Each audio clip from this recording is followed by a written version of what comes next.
Let me show you how to access the textbook, the homework, and the tests in this class, which is vital to being successful in this class. And so this is an important thing. Don't buy a book or any resources from the bookstore. You must buy the book with the digital platform that we're working through in this class through the course. So you just click on access code for eText and then click on the Barnes & Noble first day link.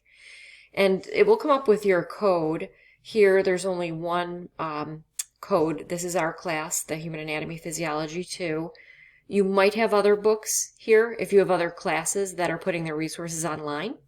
You're going to reveal the access code, and then you're going to copy the code. Please do not copy the URL. That's not the way that it will work in this class. Just copy the code. And once you copy it to the clipboard, what I'm going to do is I'm going to go back into the content, and I'm going to go to the ebook, and you're going to have to open Pearson. But at this point, this is where our screens are going to look different, because once you open Pearson, you won't have immediate access to the textbook. I've already, have the textbook, and so it's going to ask you to create an account.